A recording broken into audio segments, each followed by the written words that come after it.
Ei, sétimo ano, tudo bem? Vou estar gravando mais um videozinho para vocês. Inicialmente, eu peço para quem tá com o livro 2, abra na página 10, fazendo um favor, para acompanhar a nossa explicação. Quem não está com o livro, tem o aplicativo da Positivo On que vocês conseguem acessar também. E os livros já estão disponíveis na escola. Quem ainda não pegou, dá uma passadinha lá no service para vocês retirarem, tá bom? Inicialmente, eu quero fazer uma revisão com vocês, uma breve revisão sobre os biomas brasileiros. Nós vamos trabalhar os biomas, vamos dar mais ênfase aos biomas continentais. Os biomas continentais, eles são Amazônia, Caatinga, Cerrado, Mata Atlântica, Pampa e Pantanal. O que a gente encontra em maior abundância no Brasil, se a gente olhar para esse gráficozinho aqui na página 10, é a floresta amazônica. Em segundo lugar, a gente encontra o Cerrado. E em terceiro lugar, eu tenho a Mata Atlântica. Em quarto, eu tenho a Caatinga. Em quinto, os Pampas. E em sexto, por último, o Pantanal. Como eu acho que acredito que vocês saibam, e eu já menciono isso em aula, todos esses biomas estão sofrendo muito com o desmatamento. Principalmente a Mata Atlântica, a Amazônia e o Cerrado. Desmatamento por quê, professora? O homem tem desmatado, gente, para plantações, para construções, principalmente a região da Mata Atlântica sofreu desmatamento por isso, por conta de construções de cidades. A Amazônia por conta do garimpo, extração de ouro e também para retirada de madeira para uso comercial. Então, gente, os nossos biomas brasileiros, o Brasil é riquíssimo em bioma, está sofrendo muito com o desmatamento. Gente, eu vou pedir mais uma coisinha para vocês. Tá vendo o QR Code aqui na página 10? Eu quero que vocês, quem não tiver o RA Positivo, que é um aplicativozinho da Positivo, baixem e leia esse QR Code, porque tem um joguinho sobre biomas. Tenho certeza que vocês vão adorar, tá bom? Agora eu vou dar uma passadinha, eu vou passar as páginas para a gente continuar o nosso conteúdo. Daqui a gente vai para a página 11, que passa as características da Amazônia. Logo em seguida a gente vem para o Cerrado, com as características, com o tipo de vegetação do Cerrado. O Cerrado é muito parecido com as savanas que encontro na África. O Cerrado tem arbustos dispersos, eu tenho animais típicos dessa região e também frutos. Um animal muito típico do Cerrado é o lobo-guará. E o Cerrado, gente, está sofrendo muito com a exploração para a produção de soja e de gado.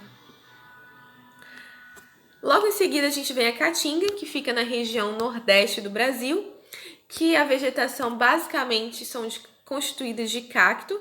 Eu tenho algumas espécies como o juazeiro, mas é raro encontrar nessas regiões, porque a gente chama também de sertão nordestino, né?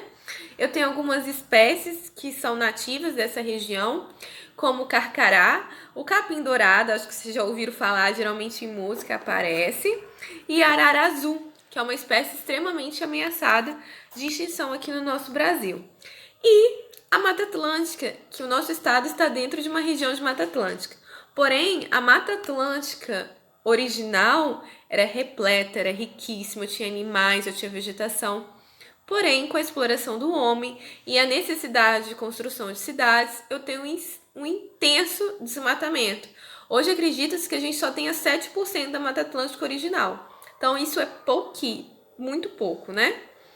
Se a gente reparar, se some a vegetação, também some os animais. E isso causa um desequilíbrio ecológico muito grande. Lembra lá na cadeia alimentar quando eu falava? Então a gente precisa ter um equilíbrio. A natureza precisa desse equilíbrio, senão acaba gerando problemas. Aí eu entro no Pantanal. Gente, o Pantanal é lindíssimo, vocês não têm noção. Pesquisem aí, é lindíssimo. E é uma vegetação riquíssima, muito rica, a biodiversidade é extrema. Dá uma olhadinha também nesse QR Code aqui, dessa página, que vocês vão gostar também. Agora, gente, a gente entra no conteúdo novo, que ainda não foi mencionado no SPE, que eu vou trabalhar com vocês, que é a distribuição das espécies na Terra. Eu acredito que vocês já me ouviram falar sobre espécies endêmicas, não é? Então, o que é uma espécie endêmica? Vocês lembram que eu já falei? Pensem aí, dá uma paradinha no vídeo e pensem aí, o que é uma espécie endêmica? Parou? Agora a gente pode voltar. Então, o que é uma espécie endêmica? Espécies endêmicas são espécies que são encontradas originárias de uma determinada região e só vivem naquele lugar. Olha o que o livro fala.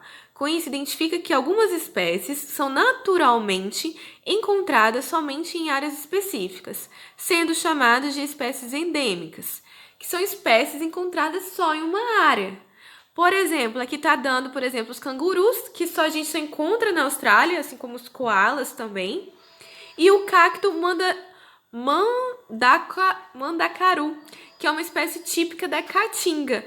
Uma outra espécie típica da Mata Atlântica, onça pintada. A gente encontra basicamente na nossa região de Mata Atlântica, ok? Porém, eu também tenho espécies que vivem em outros lugares, que são chamadas de espécies cosmopolitas. Elas podem viver em vários locais. Essas espécies cosmopolitas, um exemplo de espécie cosmopolita, eu tenho, por exemplo, os pardais, pombo, peixe, algumas espécies de peixe que vivem aqui na América do Norte, beleza? Vou passar uma atividadezinha para vocês. Eu quero que vocês pesquisem 15 espécies endêmicas do Brasil. Eu quero que vocês coloquem o nome popular dela, o nome científico e façam uma breve descrição dessa espécie. Da onde que ela é endêmica? Por exemplo, já dei um exemplo, a onça pintada. Ela é endêmica da Mata Atlântica. Qual a característica? É uma espécie carnívora. Onde que ela gosta de viver? Qual que é o nicho ecológico dela? Lembra? É isso que eu quero, beleza? Deixa anotadinho no caderno e quando acabar essa quarentena eu vou dar uma olhada, tá bom? Aí eu pergunto para vocês, a pergunta que está aqui no livro, vou até aproximar. Vamos lá.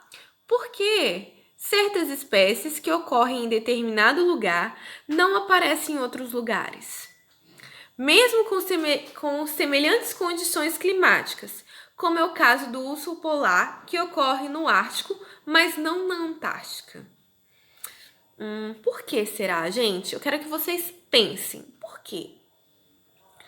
Aí o livro traz, encontrar resposta para essas e outras questões somente é possível estudando as espécies atuais e extintas, a história da Terra e as modificações que ocorreram no planeta com o passar de milhões de anos. Isso, gente, nos remete à ciência da biogeografia. O que é biogeografia? A biologia, a ciência que estuda a distribuição geográfica das espécies. Ou seja, como essas espécies foram se distribuindo no planeta no decorrer do tempo. Existe a teoria, gente, da deriva continental, que os continentes estavam todos juntos, não é isso? Que formava a Pangeia. Aí, qual foi o primeiro continente a se soltar? Quem lembra? Que eu já mencionei isso em sala de aula. Foi quem? A Austrália, a região da Austrália, a região da Oceania. Foi o primeiro continente a se separar. Por isso que essa região tem animais tão diferentes, ok? Porque esses animais foram se separando e não coevoluíram junto com os outros. Já, por exemplo, se a gente parar para analisar, o leão lá das savanas e a onça pintada, teoricamente, são parecidos, não são? Porque eles conviveram, esses continentes, África e Brasil e América do Sul, conviveram em união durante um período de tempo. Tá bom? Vamos ler esse tópicozinho aqui na página 17. A teoria da deriva continental foi estabelecida pelo alemão Alfred Wegener em 1880 a 1930. Ele foi um meteorologista e pesquisador da natureza, além de um dos pioneiros da cientistas a suspeitar que os continentes se moviam uns em relação aos outros. Ele morreu de hipotermia em uma missão de exploração na Groenlândia. Ok? Então, vamos lá. Como que esses continentes... Antigamente tudo era junto, né? Não era? Formava a Pangeia? Como que esses continentes se separaram? Quem lembra? Já mencionei também. É graças à movimentação das placas tectônicas, beleza? Então, é graças ao movimento das placas tectônicas que esses continentes foram se separando. Então, há 280 milhões de anos atrás, eu tinha a Pangeia. Com o passar do tempo, eu tive a Laurásia e a Gondwana. E, atualmente, eu tenho os continentes, todos eles bem separados, tá bom?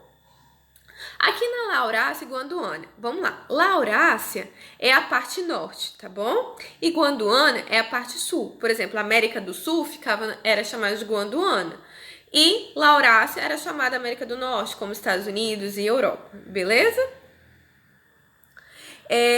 Alguns fatores justificam essa teoria da deriva continental, que é a forma dos continentes atuais, que possibilita o encaixe perfeito. Gente, se a gente pegar, sério, vamos lá, página 18, vamos pegar, você acha que a gente não faz um encaixe perfeito? Melhor, página 19, você acha que não dá um encaixe perfeito aqui, não? Se a gente juntar, olha com detalhe o Brasil mais a África, como se fosse um encaixe perfeito. Tava intacto. Outra coisa. Eu tenho outras evidências também, como fósseis, que são restos de animais que foram fossilizados em rochas sedimentares, plantas que eram encontradas na mesma região e a união o indício da união dos continentes foram os fósseis dos dinossauros encontrados apenas na África e na América do Sul. Gente, aqui está uma imagem de como essas espécies foram se dispersando. E aqui embaixo também tem um QR Code bem legal. Agora eu quero que vocês façam uma atividade disponível lá no material de apoio. Lá no finalzinho, tá bom? Vocês vão abrir lá no material de apoio de vocês. Vocês vão ver essa atividade aqui, ó. Capítulo 3, essa atividade. E vão montar pra mim, tá bom? Então, vocês vão abrir essa atividade e fazer ela pra mim, que eu vou dar uma olhada também quando acabar essa quarentena. Por enquanto é isso.